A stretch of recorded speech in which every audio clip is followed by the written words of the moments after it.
और इस बीच बड़ी खबर आपको बता दें, इस समय की बड़ी खबर, सीधे आपको देहरादून लिए चलते हैं। मुख्यमंत्री पुष्कर सिंह धामी कार्यक्रम में पहुंचे हैं। तैयार की गई।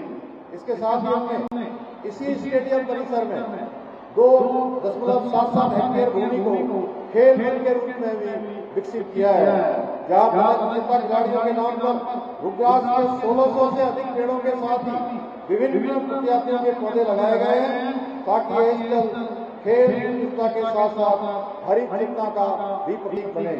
साथियों, उत्तराखंड देश का ऑक्सीजन बैंक और वाटर टावर है। हमारे राज्य का लगभग 71% क्षेत्र वनों से आच्छादित है, जो न केवल हमें स्वच्छ वायु, शुद्ध जल प्रदान करते हैं, बल्कि संपूर्ण उत्तर भारत के पर्यावरण संतुलन को बनाए रखने में भी अत्यंत महत्वपूर्ण भूमिका निभाते हैं।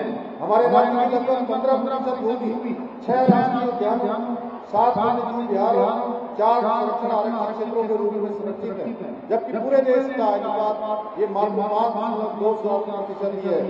एशिया के पहले राष्ट्रीय उद्यान Jim Corbett national park, Rajaji national park में बाघों सहित अन्य जानवरों को देखने के लिए हजारों पर्यटक प्रतिवर्ष देवभूमि उत्तराखंड आते हैं। उनकी सुविधाओं को ध्यान रखने के साथ साथ हमारी सरकार वनों के प्राकृतिक स्वरूप को अक्षुण्ण बनाए रखने और वन्य जीवों की सुरक्षा के लिए भी प्रतिबद्ध है।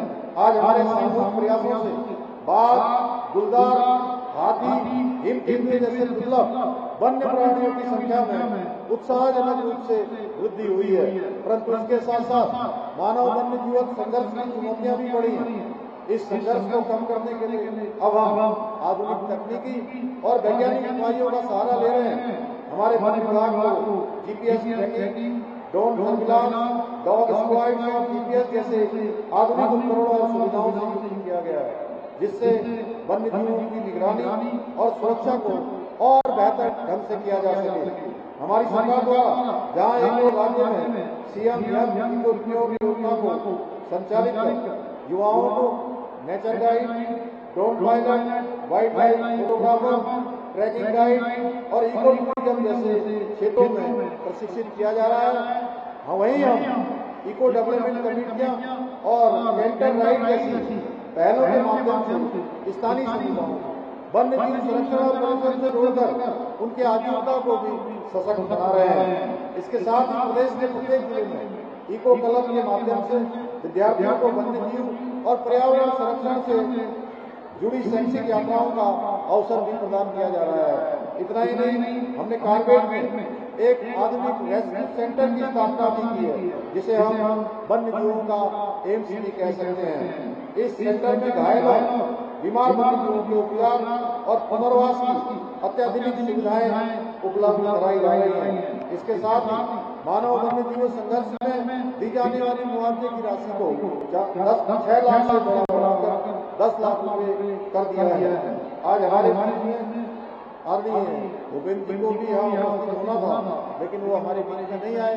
मैं उनका बहुत धन्यवाद देता हूँ कि उनके माध्यम से लगातार अनेक योजनाओं को हमारे यहाँ पर, चाहे वन विभाग की अनुमति मिलनी हो या अन्य काम होने हो, क्योंकि हमारा बहुत बड़ा मार्ग विकास का तो देवभूमि उत्तराखंड के अंदर जो विकास हमारा जाता है उसके वन विभाग से ही होकर जाता है। और इसलिए हमारा प्रदेश पर्यटन और वन्यजीव संरक्षण दोनों के लिए अत्यंत महत्वपूर्ण है, जिसके अंतर्गत वाइल्ड लाइफ हॉस्पिटल और आधुनिक सेंटर की भी स्थापना की जा रही है।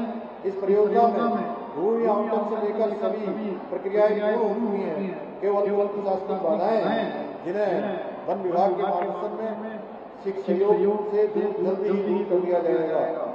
इसके साथ ही उत्तरकाशी में प्रस्तावित स्नो लेपर्ड कंजर्वेशन सेंटर की स्थापना के संबंध में भी हमें वन विभाग भारत सरकार की अपेक्षित सहयोग की आवश्यकता होगी। वैसे तो आदरणीय भूपेंद्र जी के नेतृत्व में और उनके मार्गदर्शन में हमारा वन विभाग का प्रत्येक काम बहुत तेजी से हमको स्वीकृति मिल रही है, लेकिन हमें आगे भी आप सबके सहयोग की आवश्यकता होगी। अवस्थी जी यहाँ आए हैं, जरूर अपने सबका संज्ञान लेकर आप इस काम को आगे बढ़ा देंगे।